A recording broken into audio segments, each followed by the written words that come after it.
Hare Krishna. Buenos días, saludos para todos. Estamos por iniciar el estudio, la lectura de Bhagavatam, Srimad Bhagavatam, en el texto 20 del capítulo 4. En realidad vamos a leer 3 textos, 20, 21, 20, 21, 22 y 23. 4 textos. Desde el 20, 21, 22 y 23. Ok, iniciamos. Om Namo Bhagavate Vasudevaya. Om Namo Bhagavate Vasudevaya. Om Namo Bhagavate Vasudevaya. Narayanam Namaskritya Naram Chaiva Narottamam Devim Sarasvatim Vyasam Tato Jayam Mudirayet Nasta Prayesu Abhadrasu Nityam Bhagavata Sevaya Bhagavati Uttama Shloke Bhaktir Bhavati Naistikim Srimbatam Svakata Krishna Punya Shravana Kirtana Hridiyantasto Hyavadrani Vidunati Suhrit Satam Krishna Swadamupagate Dharma Yana Divisaha Kalaunastadrishamesha Puranarko Dunoditaham.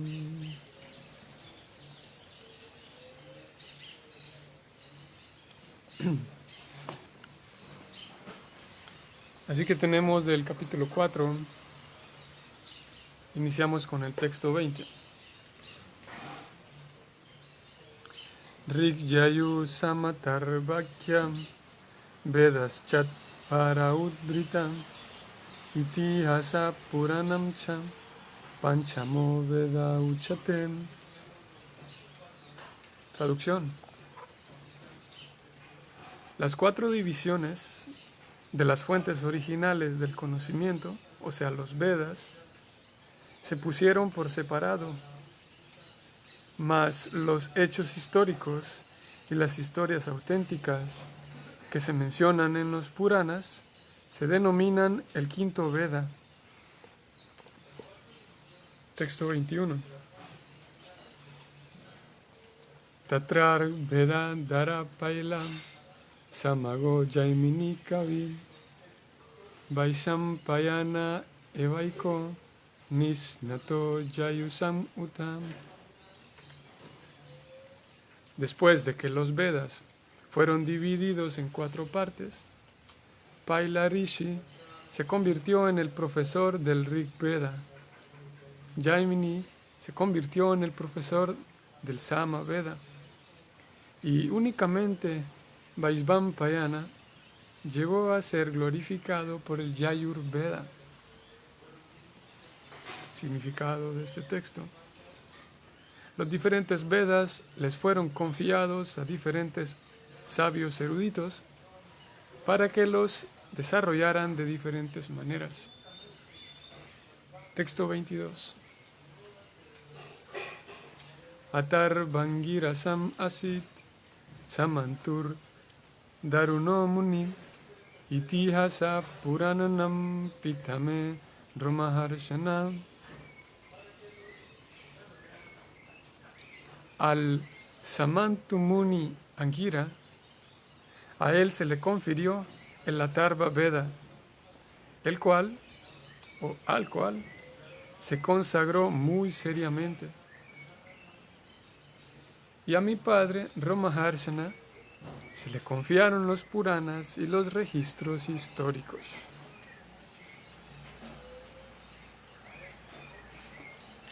Significado. En los Shruti Mantras también se declara que Angira Muni, quien seguía estrictamente los principios del Atharva Veda, era el líder de los seguidores del Atharva Veda. Y por último, texto 23. Taeta Rishayo Vedam Swam Swam Vyasam Anekadam Sisyai Prasyayastak Sriyair Vedas Tesakino Bhavam.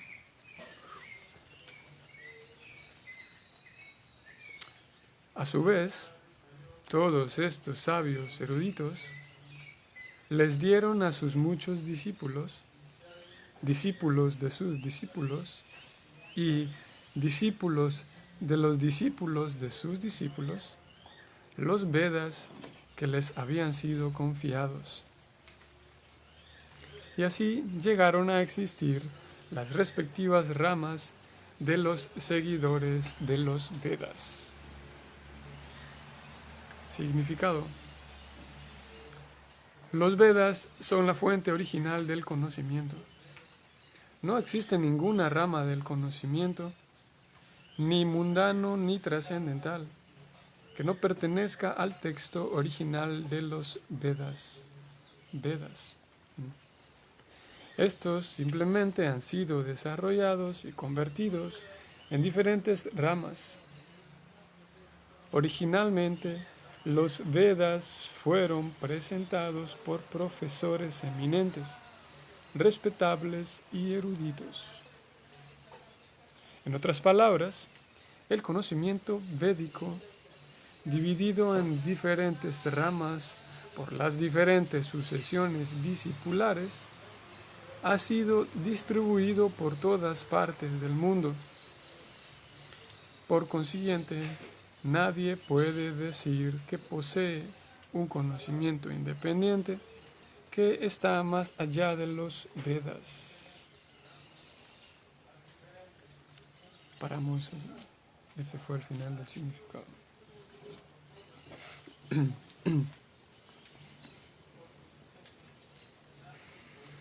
Om Ajnanati Mirandasya Yananjana Shalakaya Chakshurun Militan Yana Tasmai Shri Gurave Namah. Shri Chaitanya Manovistam Stapitam Yena Bhutale Swayam Rupa Kadamahyam Dadati Swapadantikam. He Krishna Karuna Sindhu Dinavando Jagat Patem Gopesha Gopika Kanta Radha Kanta Namostute Tapta Kanchana Gaurangi Radhe Vrindavaneswari Vrishavanusute Devi Pranamami Hari Priye Tapta Kanchana Gaurangi Radhe Vrindavaneswari Vrishavanusute Devi Pranamami Hari Priye Panchakalpatarubhascha Kripa Sindhuvya Evacha Patitanam Pavanebhyo Vaishnavebhyo Namo Namah. Namo Vishnupadaya Krishna Prestaya Bhutale Srimate Bhaktivedanta Swami Namine Namaste Sarasvati Deve Gauravani Pracharine Nirvishesha Sunyavadi Paschatya Deshatarine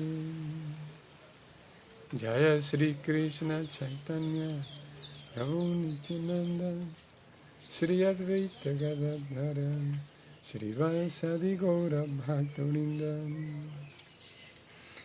Hare Krishna, Krishna Krishna, Hare Hare, Hare Rama, Rama Rama, Hare Hare.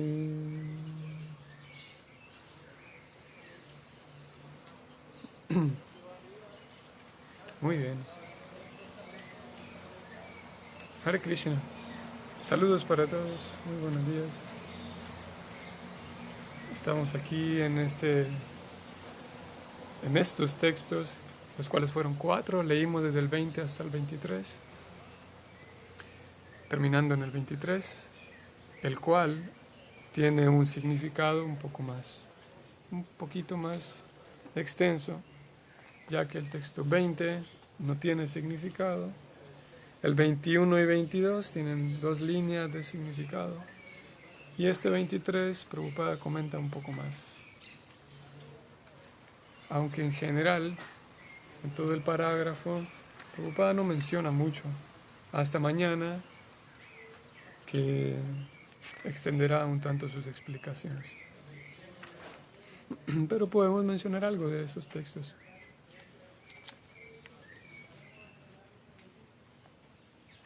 Podemos, mismo con la mención que ayer se hacía en el texto 19 de ayer, y lo que hemos venido hablando de todos estos textos se vienen o entran en la conversación por la pregunta de cómo fue que se le ocurrió a este gran sabio escribir el Bhagavatam, ¿no?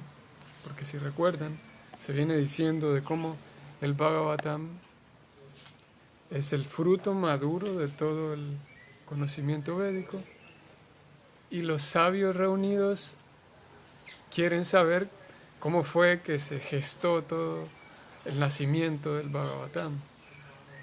Si es que podemos decir nacimiento, porque lo que ocurre es que se escribe nada más, aunque ya existía, ¿no? Y estos textos describen cómo es que Vyasa, primero, antes de ocurrírsele escribir el Bhagavatam, primero se le ocurre escribir los Vedas, ¿no? Y es lo que leímos hoy.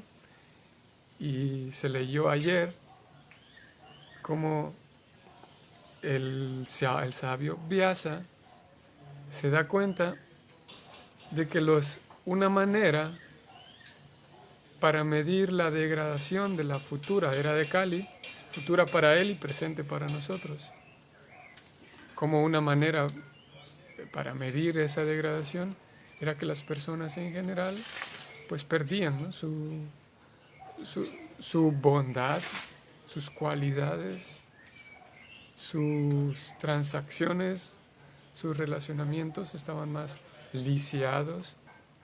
Así que él se da cuenta y comprende que la manera de rectificar esa falta de bondad, ¿sí? O la manera de ese vacío que deja las virtudes, debido a que en la era de Kali, esos habitantes de Kali carecerán de virtudes, la forma de llenar ese vacío es con más virtudes, pero la forma de cultivar esas virtudes, Vyasa, en el texto de ayer se mencionó, que él comprendió que es un sistema, hay un sistema denominado yajna, que lo hemos hablado en tantos días anteriores, el sistema de hacer sacrificios. Sacrificio de la palabra, el término que utiliza tanto la Bhagavad Gita como el Bhagavatam, sacrificios, siendo sacrificios o apareciendo el concepto de sacrificio en sánscrito, apareciendo como yajñas u ofrendas. Voy a tomarlo aquí del sánscrito.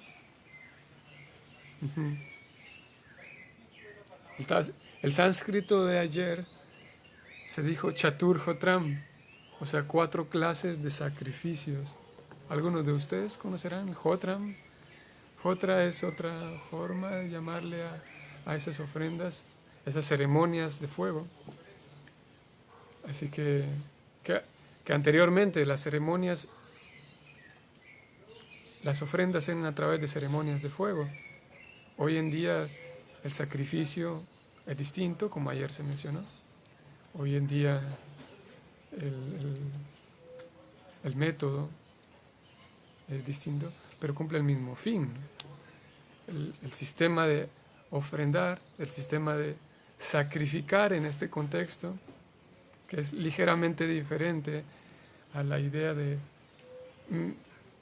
me sacrifiqué por vos, me sacrifiqué por ti, o sí, hice un gran terminé la universidad con gran sacrificio. A veces se usa en ese contexto, ¿no? De esa manera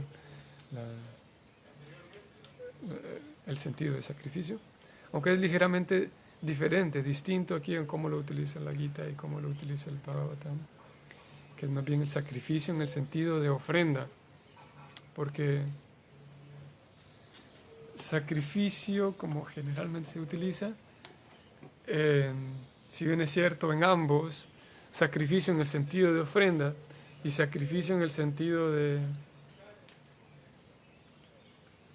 sacrificarme, como hoy en día lo usamos.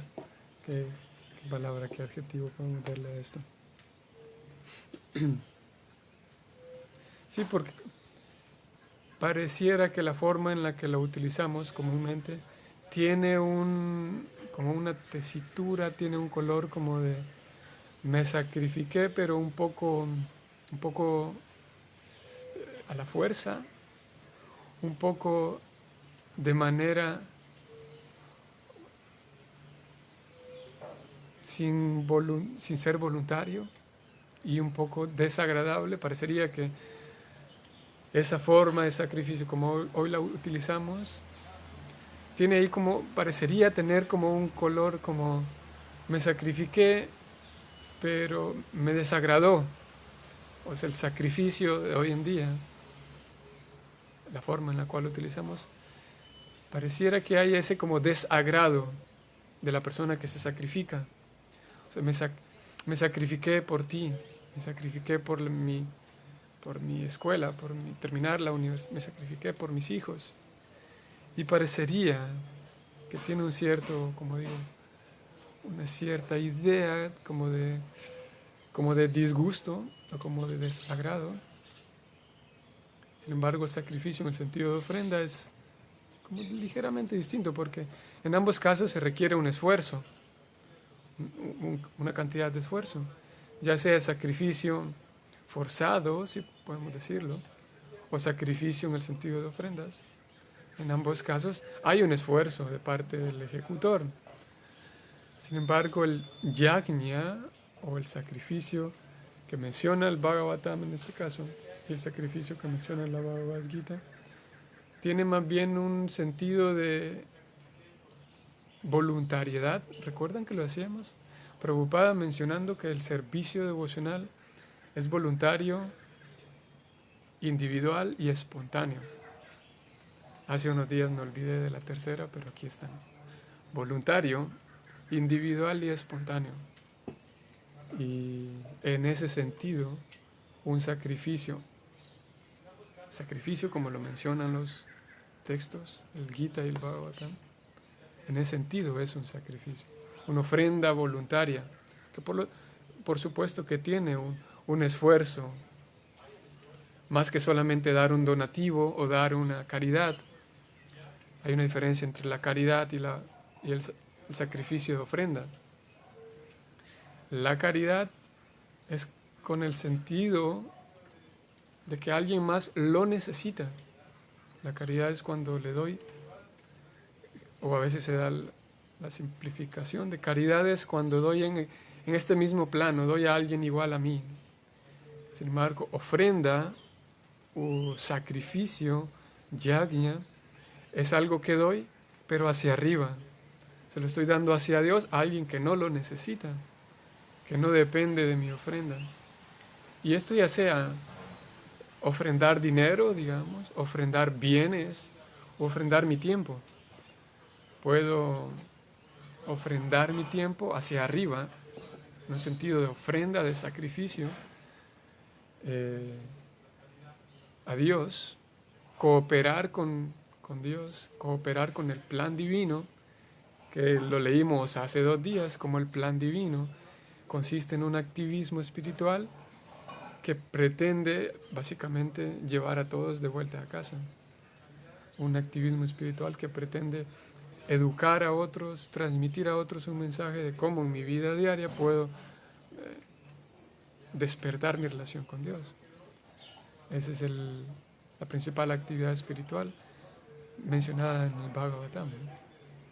Y yo puedo ofrendar, mi tiempo, puedo ofrendar mi energía, mis habilidades, mi dinero, mi persona.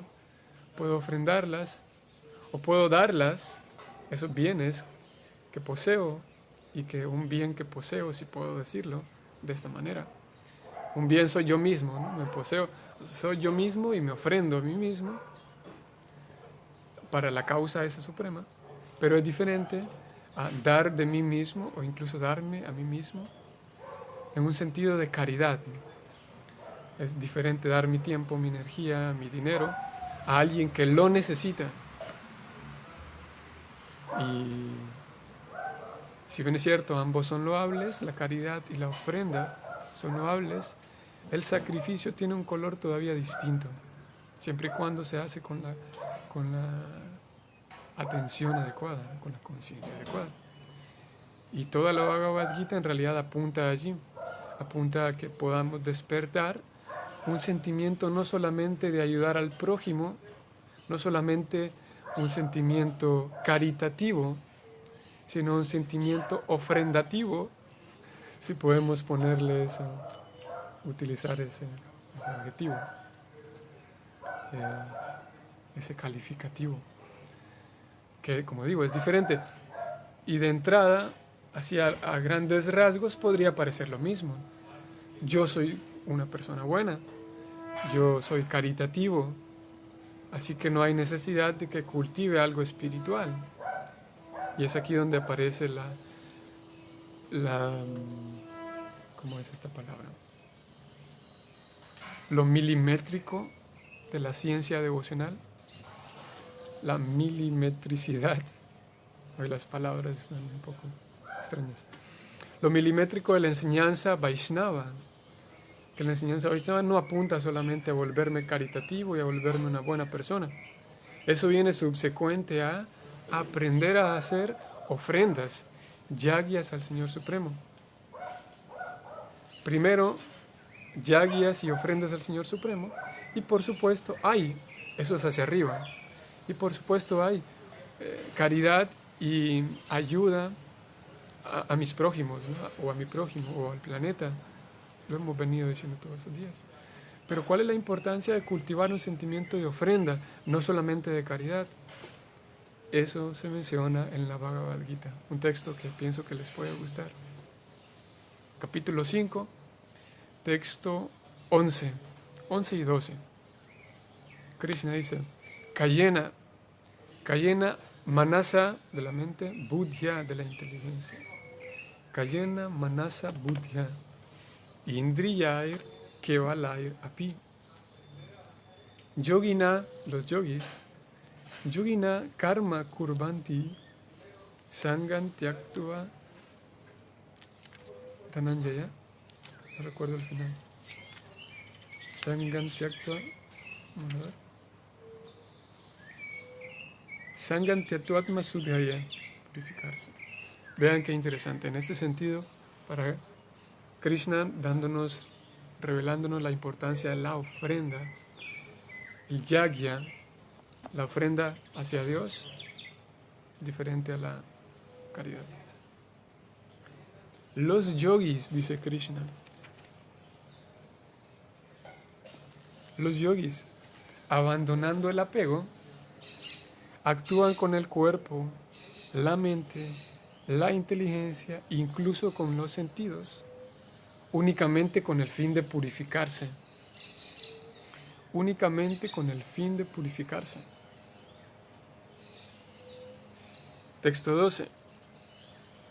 El alma firmemente consagrada, o sea que entrega sus acciones a mí, o entrega sus acciones en un sentido de ofrenda, el alma que se consagra a mí, a ofrendarme sus acciones, logra una paz inmaculada, porque me ofrece los resultados de todas sus acciones.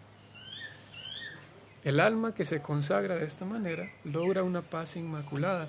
Así que la persona ya no busca con sus acciones solamente tener salud, solamente criar a sus hijos, solamente cuidar al planeta, sino que con esas mismas acciones busca ofrendar a Dios. Es un ligero y sutil cambio de conciencia. Se sigue haciendo lo mismo. Se sigue actuando para cuidar a mis hijos, para cuidar el planeta, para estudiar mi carrera. Se sigue actuando igual. Solamente que esas acciones ahora se hacen con un espíritu de ofrendarlas al Señor Supremo. Con un espíritu de ofrenda. Y por hacerlo así, Krishna dice, esa persona logra una paz inmaculada. Pero el texto 12 tiene una segunda mitad. Vean lo que dice la segunda sección del texto 12. Mientras que una persona que no está unida a lo divino, que codicia los frutos de su labor, se enreda. Una persona que no está unida a lo divino, o sea, que hace sus actividades, pero no con un sentimiento de ofrenda, sino que codicia los frutos de su labor, se dice aquí, se enreda. Y ese es el secreto que la Bhagavad Gita y Krishna le enseña a Arjuna, de que continúa haciendo sus actividades, pero que no lo haga solamente por querer disfrutar sí mismo, él mismo, no por el único objetivo, no buscando solamente el disfrute y lo agradable que vendrá cuando termino mi actividad, cuando termino mi carrera, cuando termino lo que sea que esté haciendo. No solamente pensando en lo que, como veníamos diciendo de la ecología, ¿ustedes recuerdan? No solamente es, y poníamos el ejemplo de Prabhupada, de cómo él manda a cerrar la llave que se está goteando, no solamente porque la humanidad necesita más agua y porque la humanidad se va a quedar en una sequía si desperdiciamos el agua, no pensando en qué es lo malo que qué es lo malo que me ocurrirá si no cierro la llave del agua, sino Prabhupada, él dice, es que todo es energía de Krishna, todo le pertenece a Krishna, así él, como una ofrenda a Krishna y recordando a Krishna, va y repara la llave del agua, ¿no? Y es lo que se está mencionando aquí. Sin embargo, si yo veo una llave del agua que se cae, y vamos a llevarlo a un nivel más, una dimensión más grande, si yo veo que no solamente una gota que se está desperdiciando, sino ¿qué podríamos decir? Todo un río, digamos, todo un río que está contaminándose, cientos y cientos de litros de agua, o sí, una cantidad grande de agua. Entonces yo puedo ir allí y detener esa contaminación, puedo ir allí y parar esa contaminación de este río. Comparados la cantidad del agua del río con la pequeña gota de agua que cae del grifo, parecería que es una actividad, y en un sentido sí lo es una actividad más aplaudible, más loable, detener la contaminación del río, ¿no? Que detener solamente una gotita de agua, ¿cierto? En un sentido sí. Vamos a ver en qué sentido no. Si voy centrado y voy recordando, como aquí Krishna lo menciona, si al momento de ejecutar, aunque sea una acción pequeña, como parar el goteo del grifo del agua, pero recuerdo que es que esto es el Señor Supremo, de la propiedad del Señor Supremo. Y lo hago, como Krishna dice aquí, en un sentido de ofrenda. Como un yogi, dice Krishna en el texto 11. Los yogis hacen cualquier cosa con el objetivo de purificarse. Así que voy ahí, reparo, consigo una llave, y cambio la nueva llave, cambio la vieja por una nueva, lo reparo, pero todo el tiempo estuve haciendo un yoga, en el sentido de que esta es mi ofrenda para el Señor Supremo, porque todo es propiedad del Señor Supremo, y paro un desperdicio. Todo ese tiempo, a pesar de que estuve trabajando con una llave, y puse pegamento y teflón y todo lo demás, si logré mantener mi conciencia puesta allí, eso fue una actividad en yoga, ¿no? Porque estuve ofreciendo, vinculado mi capacidad de pensar, mi capacidad de trabajar, vinculado con el Señor Supremo, ¿no? Por lo tanto, esa actividad va a reportar un beneficio mayor y una satisfacción mayor. Diferente que si voy, invierto cuánto dinero y tiempo y energía y hombres, fuerza física pues, y ingeniería en detener la contaminación de un río. Pero estoy pensando únicamente en cuántas personas, y yo mismo, cuántas personas disfrutarán de el agua de este río, cuántas personas van a poder eso, disfrutar del agua de este río. Si mi conciencia solamente está puesta ahí, en que cuántas personas van a poder disfrutar y cuántas personas no están disfrutando porque el agua está contaminada, es una actividad, si bien es cierto, grande, pero según lo enseña el Bhagavad Gita, y algunos tenemos esa experiencia, es una actividad que no trasciende, no va más allá, no va más allá del mismo juego universal, el mismo juego material, y sigue siendo una actividad noble, una actividad buena, pero no una actividad espiritual. Y puedo invertir en actividades pequeñas y sacar provecho de actividades pequeñas y así lograr un vínculo y extraer una satisfacción mayor que gastando, invirtiendo mi energía en actividades grandes y que tienen de magnitudes gigantes, pensando que entre más grande es mi caridad voy a estar más satisfecho, y no necesariamente. Porque esa caridad, y por supuesto cuando vamos afinando un poco nuestra visión, que eso también se decía hace unos días atrás, cuando nuestra visión va mejorándose y vamos mejorando la pericia, volviéndonos más expertos, puedo hacer una actividad que aparentemente es caridad, pero lo estoy haciendo con sentido de ofrenda a Dios, ¿no? Como en el caso de Vyasa. Vyasa se sienta a escribir los Vedas no para ofrecérselos a Dios. Él estaba escribiendo los Vedas para darlos a la población en general. Entonces puede llegar el momento en el que me vuelvo caritativo, hago cosas para el prójimo, pero con una inteligencia ya espiritual despertada. Y eso beneficiará a los demás y me beneficiará a mí.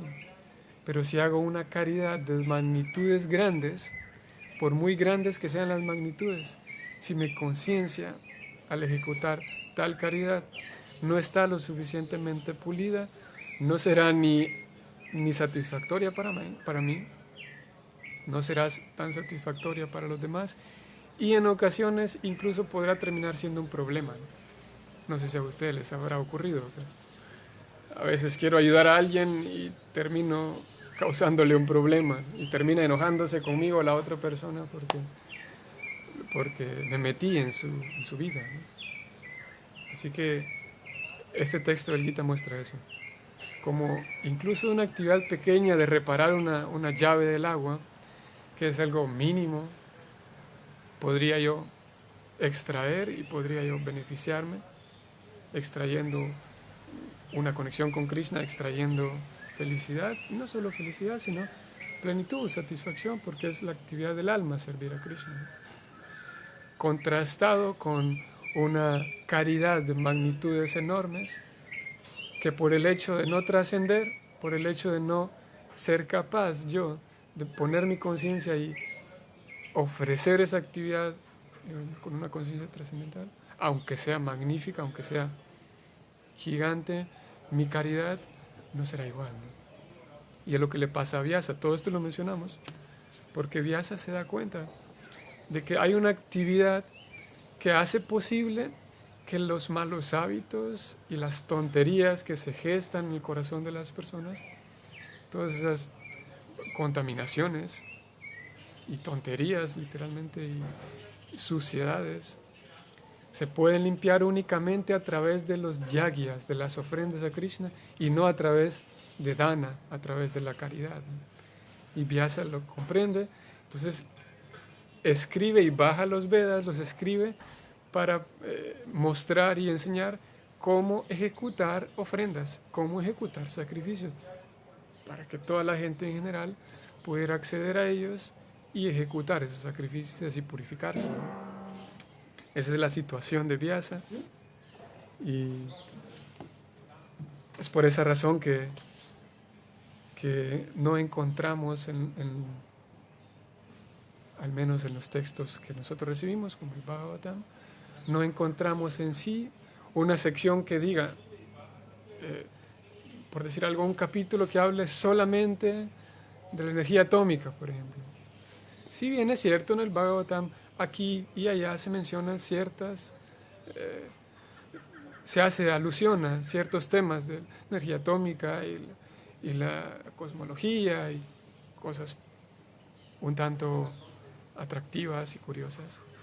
Porque los Vedas no tienen en sí el fin únicamente de informarnos acerca de datos, sino los Vedas, porque fueron escritos con este espíritu, fueron escritos con la idea de no solamente darnos datos y darnos una clase de biología, una clase de ciencia, sino principalmente de mostrarnos y educarnos en cómo ejecutar ofrendas, cómo ejecutar sacrificios.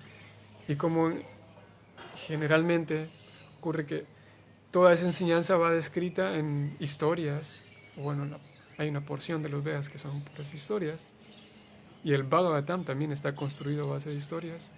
Aquellos personajes que figuran en las historias van mostrándonos y van demostrándonos también cómo es el proceso para ejecutar dichas actividades de ofrenda. No en sí, los Vedas no son en sí un compendio de temas, no es nada más un libro informativo de temas, ¿cómo podríamos decirlo? Sí, no solamente informativo, no solamente busca que nos volvamos expertos en la psicología o en la astronomía o en la biología. Si bien es cierto, dichos temas aparecen, pero aparecen como un apoyo al tema principal.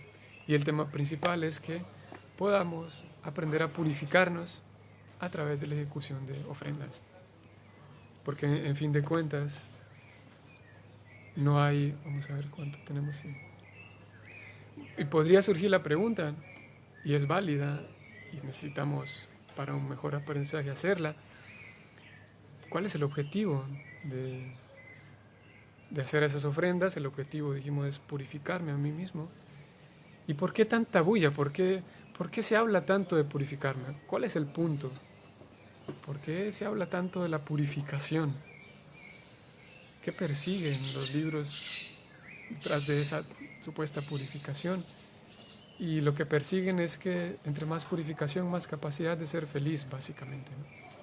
Porque nuestra capacidad de ser feliz, que en fin de cuentas es el objetivo del alma, el alma es un eterno buscador de placer, y a donde sea que encuentre placer, el alma irá allí, y es así de simple. El detalle es que cuando el alma está contaminada, va tras fuentes de placer que la terminan dañando, ¿no? Y creo que es, no sé, me da la impresión de que quienes tengamos un poco de vida, aquellos quienes se nos denomine al menos adultos, tenemos esa experiencia, ¿no? De que hay fuentes de placer, hay actividades que me generan un placer, pero que al final me terminan dañando, me terminan enredando, me terminan generando un problema mayor. Así que el alma siempre busca placer, pero hay actividades que le generan placer y al mismo tiempo problemas, ¿sí? Entonces el sistema del Bhakti o el sistema principalmente antes incluso de que Vyasadeva presente el Bhagavatam, él ya descubrió que a través de yagyas el corazón se limpia y el corazón entre más limpio se vuelve, encuentra felicidad con cosas más simples. Este es el asunto. Que podamos ser capaces de ser feliz de una manera más simple, que no haya necesidad de sofisticar nuestra vida para buscar felicidad. Y ese es el problema, uno de los principales problemas con la sociedad occidental, ¿no?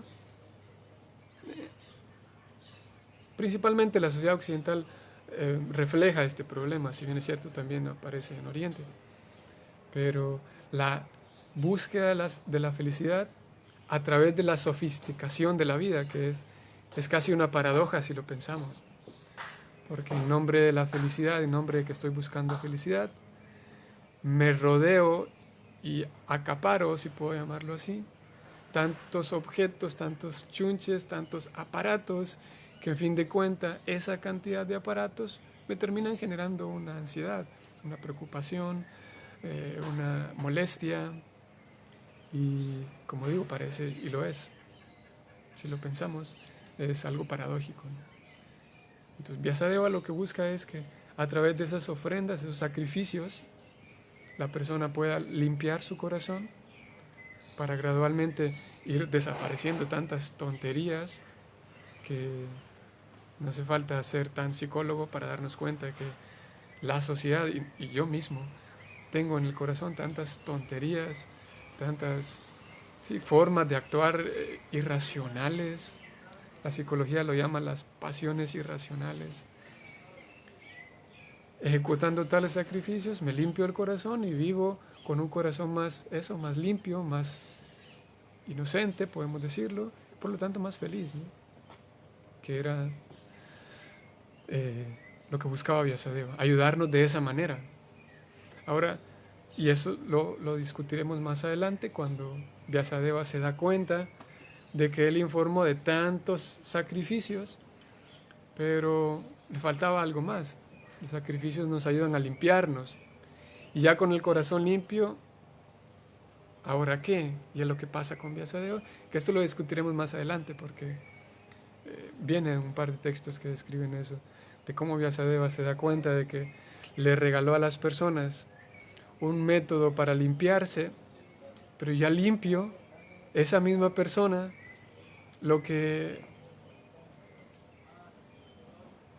sí, una de las molestias incluso en el corazón, que en fin de cuentas está muy arraigada, y Krishna se lo describe a Arjuna en la Bhagavad Gita, de cómo todas las almas que entran al juego material tienen el deseo de explotar, de volverse dueño y explotar, y de eso, de explotar es la palabra, abusar, de otros, abusar de los recursos de la naturaleza.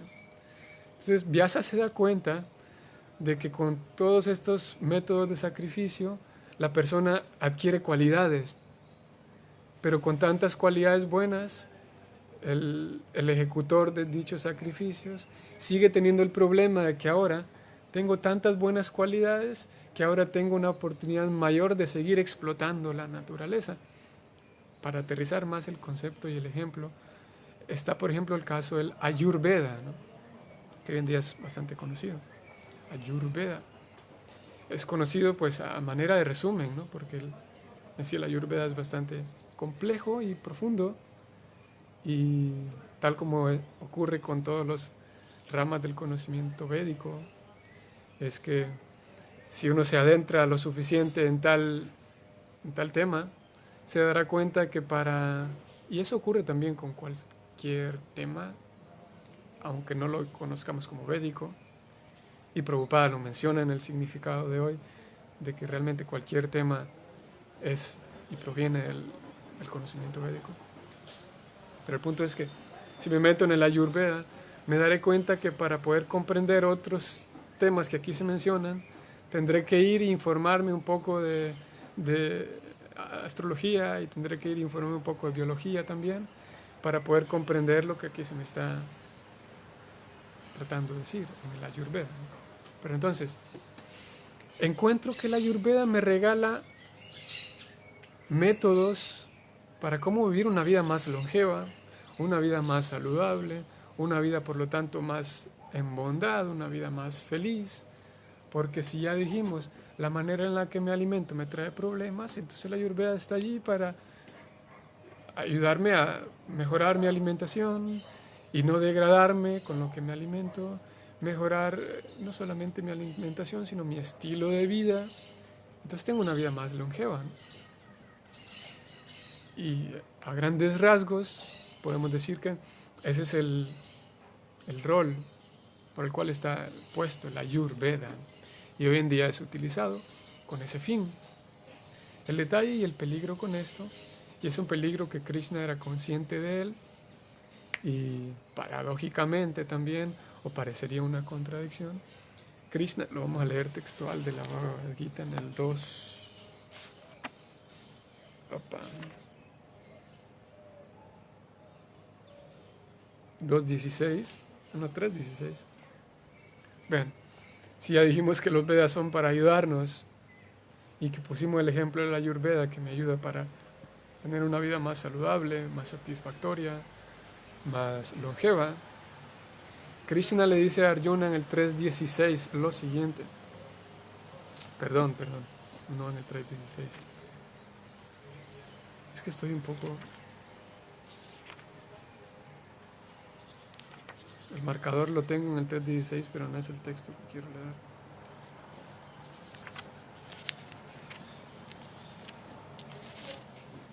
leer. Aquí está. Es 2.45, estaba perdido totalmente. Lo que voy a leer es 2.45. Oh Arjuna, los Vedas tratan principalmente de las tres modalidades de la materia. Arjuna, vuélvete trascendental a todas ellas.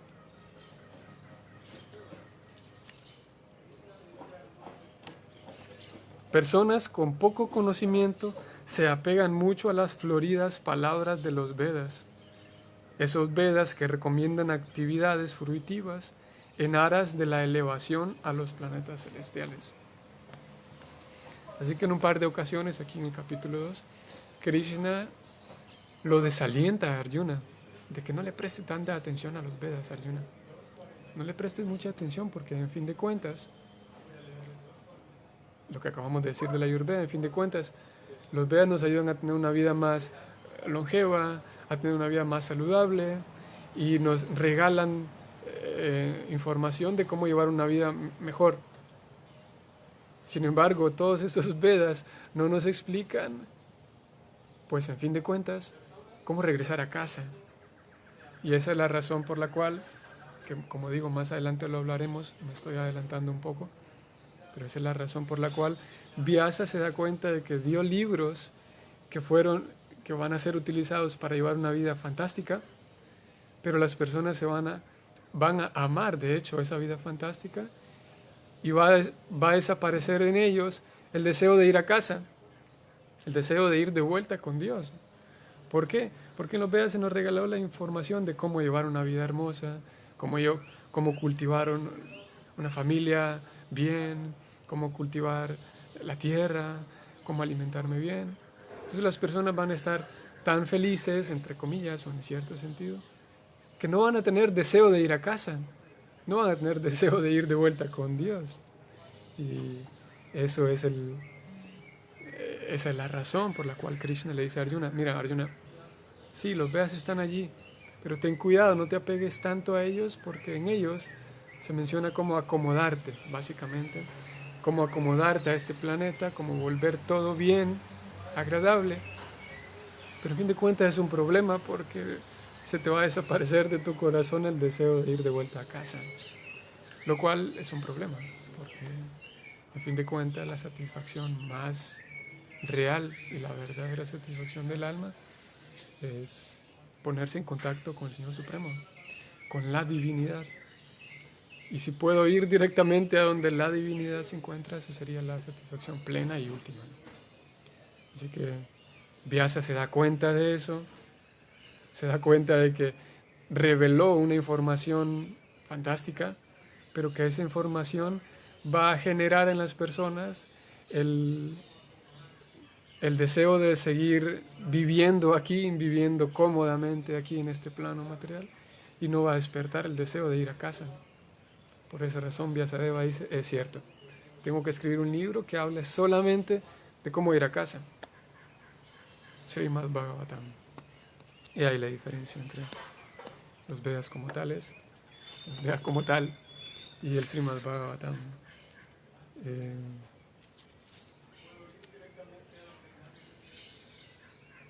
Eso puedo mencionar. Voy a checar porque hay un par de comentarios. Vamos a ver si lo leemos. María Lucero, Hare Krishna. Muy buenos días. ¿Cómo se explica que nuestra alma sea limpia, pero que a la vez hay que limpiarlas? ¿Cómo? Sí, el alma es pura siempre. El detalle es que está contaminada. Un poco contradictorio podría ser. Eh, Esto es una cuestión conceptual en realidad, María Lucero, porque en un sentido el alma nunca la toca ninguna contaminación, así como, y el ejemplo que se da en el mismo Bhagavatam, lo leímos hace un par de semanas, así como parecería que el aire está contaminado, ¿no? Porque hay contaminaciones, partículas que contaminan en teoría el aire, pero en realidad el aire siempre es el éter, el espacio, siempre es diferente de esas partículas. Parecería que el aire está contaminado, pero en general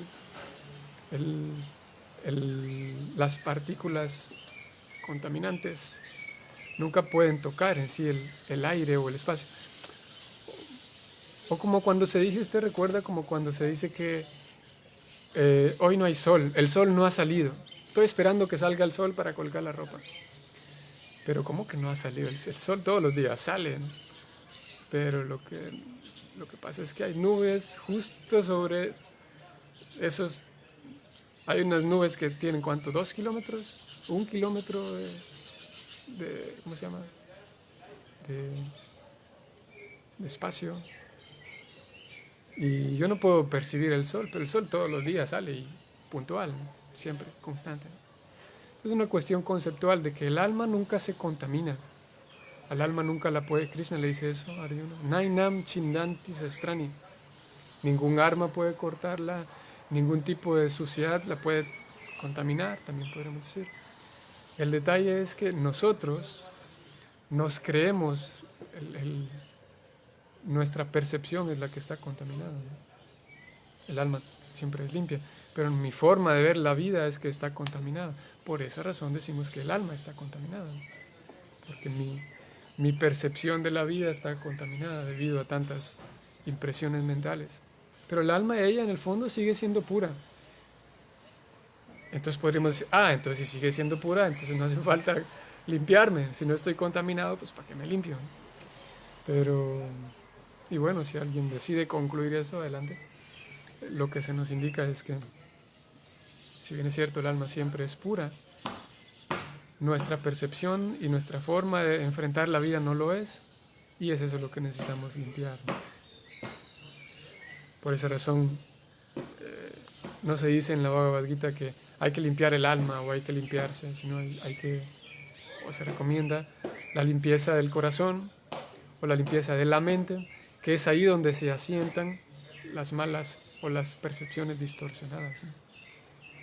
Hay un mantra que dice Cheto Darpana Marjanam, que significa que al ejecutar esta actividad de Sankirtan, del canto en congregación del santo nombre de Krishna, ya sea en congregación o en japa, en solitario, eso hace que el Cheto Darpana Marjanam, que se limpia el corazón.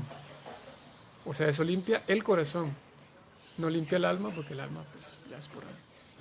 Pero el corazón, ahí donde se asientan las contaminaciones. Ayer estuve en la clase, esto dice Angie, ayer estuve en la clase de Hanumat Presaka Swami, y como dijo una devota, mi cerebro de monkey, no es solo con la finalidad de obtener conocimiento.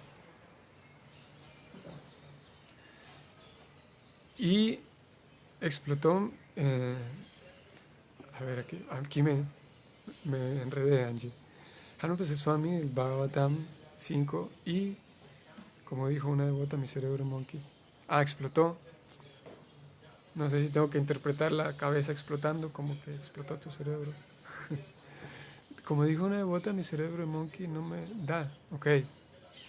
Ok. Más bien yo estaba enredando el asunto. Ok. Tu cerebro no te da. Sí, eso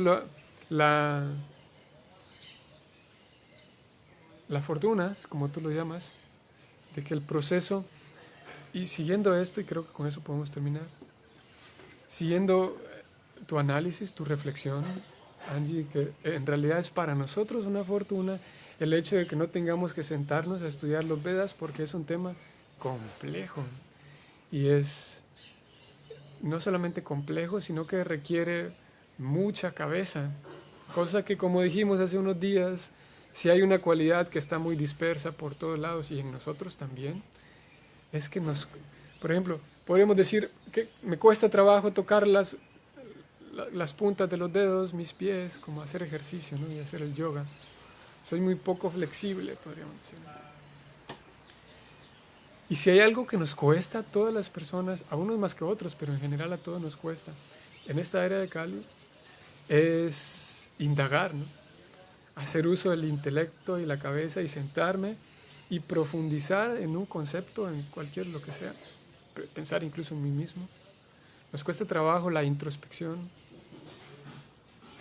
Así que la fortuna para nosotros es que el Bhagavatam nos regala unos conceptos, el concepto de Dios y del alma, de una manera tan simple, de una manera tan desmenuzada y tan desglosada. Y eso es por la habilidad que Prabhupada tiene para hacerlo, ¿no?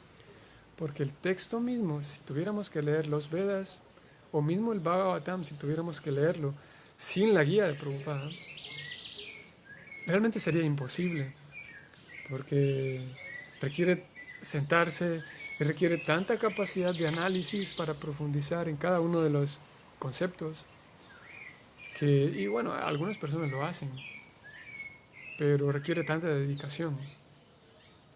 Y es aquí, como decía, como cuando Vyasadeva escribe el Bhagavatam, antes, todos los Vedas antes del Bhagavatam, para tú estudiar cierto Veda, porque aquí se mencionó que los Vedas se dieron a tal persona se le dio este Veda, a tal persona se le dio tal Veda, son 4, ¿no?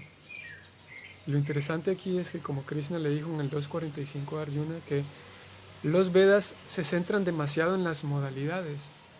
O sea, que si tú pertenecías a una, vamos a decirlo así, a una familia no apta, entonces no te enseñaban cierto Vedas, porque los Vedas dicen ciertos libros no se le pueden revelar a cualquier persona, porque tienes que estar apto. Y si no naciste en cierto círculo, en cierta familia, no se te enseñaba simplemente. No porque fuera malo, no como el oscurantismo del 1500, en donde adrede, por manipulación, se escondía el conocimiento, sino más bien porque los Vedas mismos recomiendan que a ciertas personas no se les debe revelar ciertas cosas, ¿no? Entonces Vyasadeva escribe el Bhagavatam y escribe ciertos Puranas para dar al alcance de todas las personas, nosotros ahí incluidos, para demostrar que los temas espirituales deben estar al alcance de todos, ¿no?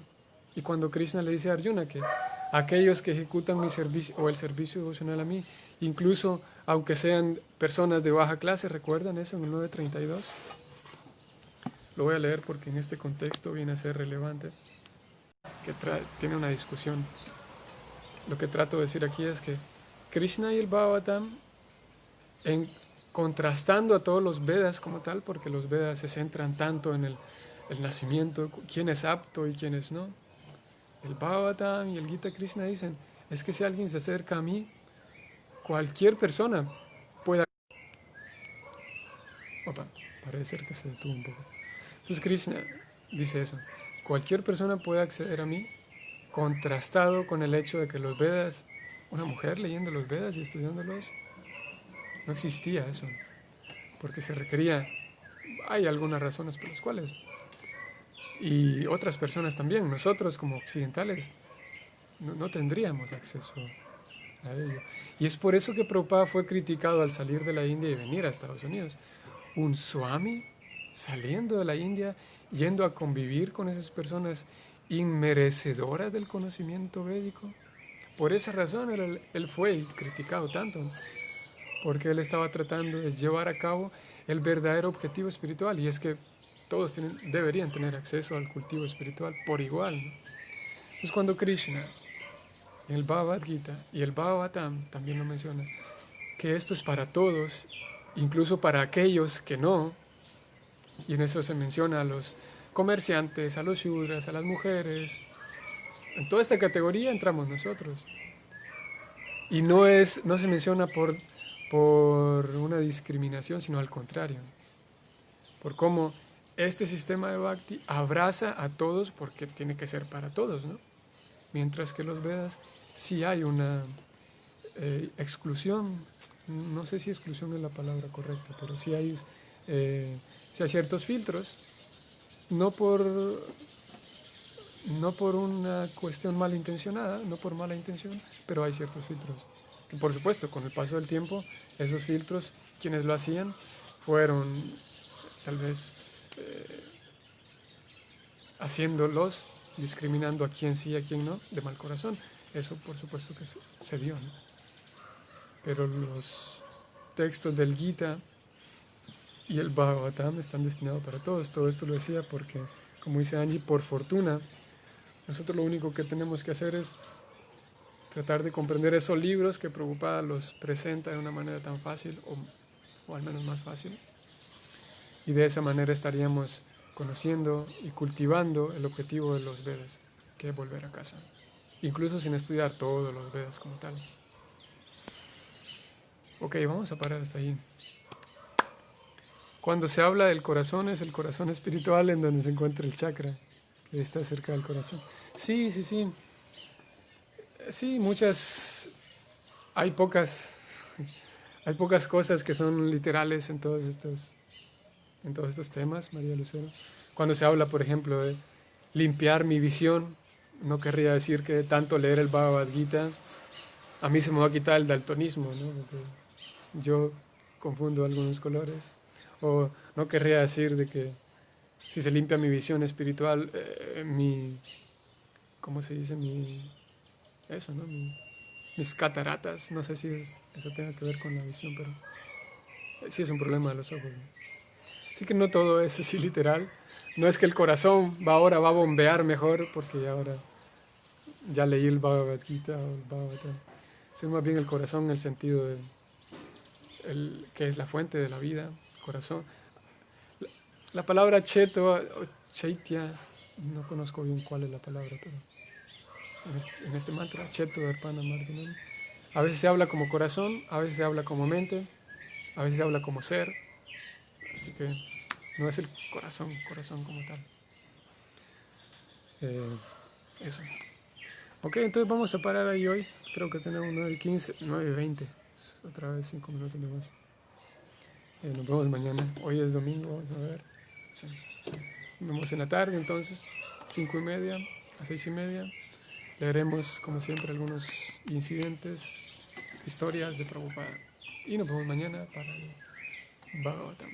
Saludos a todos, que pasen feliz domingo. Hare Krishna.